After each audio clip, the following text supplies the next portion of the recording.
So while we are constructing unimaginative buildings and filling up our lake beds, do you know that our ancestors had achieved excellence in architecture and constructing some stunning stepwells to store water? And this is what we saw in Lakkundi, a small hamlet in near Gadag, which is in North Karnataka. So if you're new to this channel, my name is Sangeeta Venkatesh and I welcome you warmly as we traverse together through various parts of the globe to understand its culture and ethos. And while you're here, it would be awesome if you hit the subscribe button. So after visiting the Veeranarayana Temple at Gadag, so do refer to it in my previous video, we made our way to this small hamlet of Lakkundi, which is situated on the Hubli-Hospet highway, that is the NH63 in Karnataka. And this was once a prominent city in the medieval period. And this boasts of some exquisite temples, inscriptions and stepwells. And while we cover all this, stay tuned till the end, till I take you through each one of them. So it is said to be a Maha Agrahara settlement consisting of 1,000 Mahajanas. And there are inscriptions which say that this Agrahara was established by Lord Brahma himself. The earliest inscription found here is of the Western Chalukyan period. This and other major earlier inscriptions are of the Jain order, which suggests an influence of Jainism too in these areas during that period. So Lakkundi or Loki Gundi, as it was known in the ancient times, was a flourishing cultural and religious center during the Western Chalukyas, that is 10th to 12th centuries, as I just mentioned. And this town is a mere 12 kilometers from Gadag. And the region also saw the influence of the Kalachuris, Hoysalas, and later the Vijayanagar Empire. And it was also renowned for scholars, poets, and artisans. And over 30 inscriptions from Lakkundi and other parts of the Deccan region are found in both the Kannada and Sanskrit from the 8th to the 13th century. And it just goes to show how important Lakkundi was as a historic city to both Hindu and the Jain traditions. So we drove from Gadag, and the first building that you encountered when you arrive in this village is the museum in Lakkundi, which is managed by the Archaeological Survey of India. And this houses a collection of sculptures, inscriptions and artifacts excavated from the area. And it is a good place to start as it gives you an understanding of the region's history. You can also buy the tickets here for the rest of the monuments, which is just a mere rupees 25. So after visiting the Archaeological Museum and going through all the exhibits, we then made our way to the Brahma Jinalaya Temple. Now, the Brahma Jinalaya Temple was constructed under the patronage of a noble woman called Atimape, and she was a notable philanthropist, and she was also a poet and a Jain devotee of that era. So the temple is dedicated to Lord Mahavira, the 24th Tirthankara of Jainism. Now, this temple in Lakkundi was built in 1007 CE, and it features a sanctum, that is a Garbhagriha, an antechamber, and a closed hall, and an open pillared hall with a sloped roof. An elevated Dravida Vimana with 2 tiers and a Sukhanasi is located above the Garbhagriha. And there are numerous decorative gargoyle plaques, and various Kirtimukha motifs can also be observed. The bell-shaped columns of the temples are impressive due to the smooth polish on their horizontal surfaces, and if this is so typical of the Chalukyan architecture. The black stone Jain idol of Neminatha in a meditative posture with the Yaksha and Yakshi nearby is the focal point within the temple. And inside the Navaranga, on either side of the Antarala doorway, that is the antechamber, are placed 2 exquisite sculptures, one of Padmavati and one of Brahma. And I couldn't help but take some pictures along with them.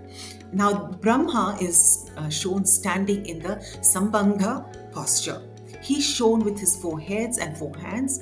Now, Sambhanga is a body posture in which the limbs are equally distributed on a central line, whether the body is standing or sitting.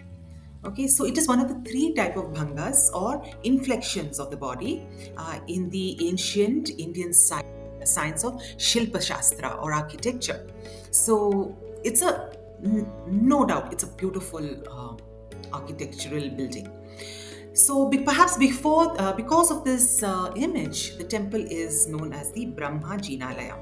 It reflects the religious harmony, perhaps that existed during the cultural milieu of the Chalukya period, where Jainism, Shaivism, and Vaishnavism seems to have coexisted and flourished.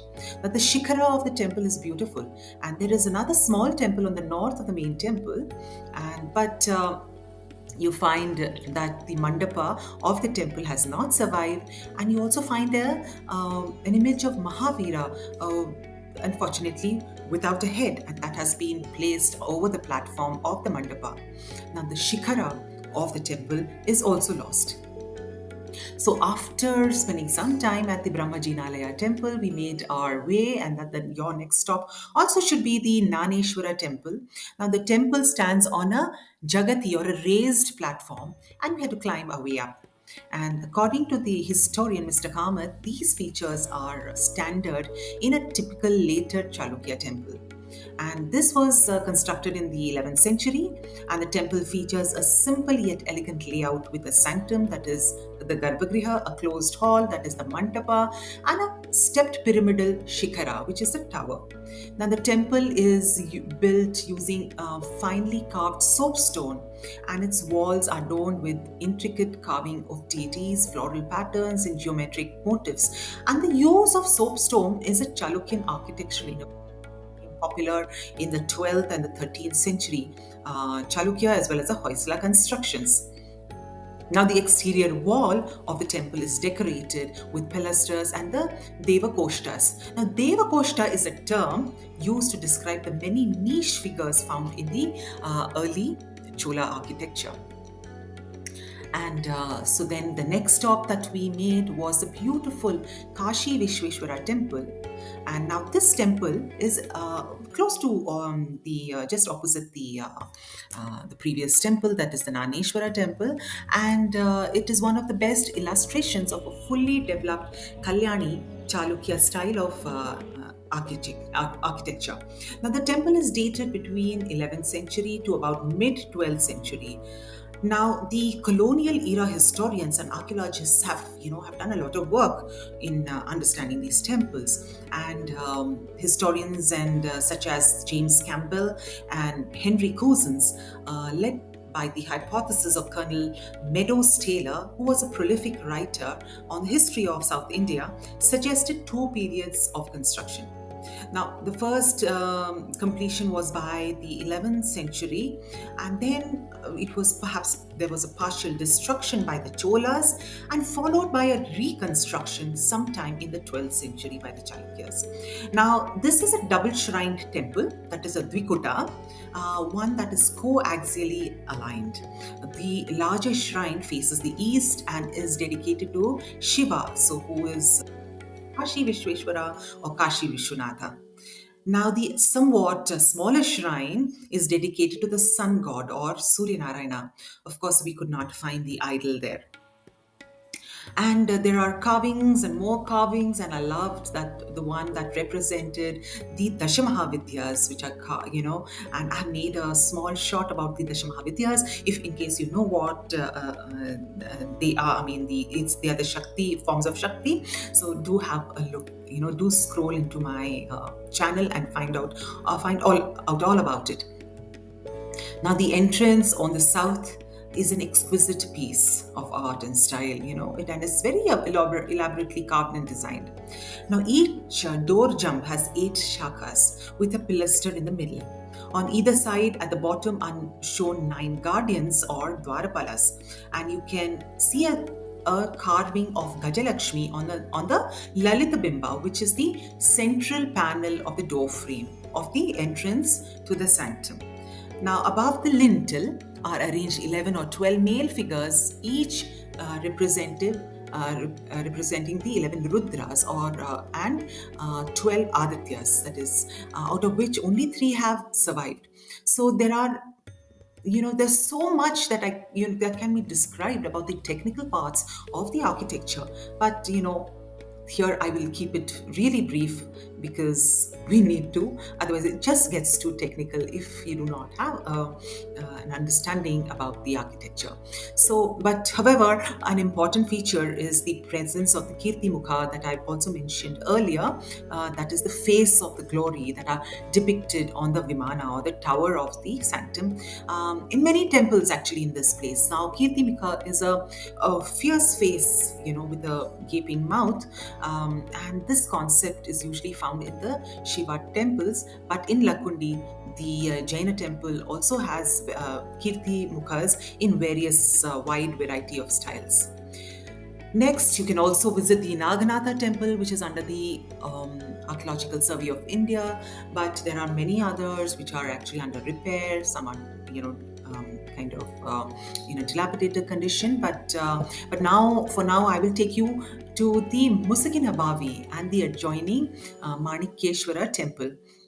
And so this was something I was very keen to see because, stepwells, Musikina Bavi actually is a stepwell. Now, stepwells or bavs are really associated, either in Gujarat or in Rajasthan. So it is quite interesting that these can be found also in North Karnataka. So we park the car in the main road as the road leading to Musikina Bavi is a wee bit narrow, and going past the fields, farmers and cows, it gets a little difficult. So we might as well walk. It's not much of a distance. And then we reach the Musikina Bavi, one of the many stepwells in the region. But this is very well maintained, and it is also filled. And then, there are these beautiful lawns around it, and and as if the temples were not architectural marvels, these stepwells or kalyanis or bhavis are also built aesthetically and were a vital source of water for the cities around them. So Manikeshwara temple is just adjoining, and it has a Shivalinga inside. So you can also visit that temple. So most of these temples are not functional temples, and they're just there, and for us to see and enjoy the architectural marvels of ancient and the medieval India.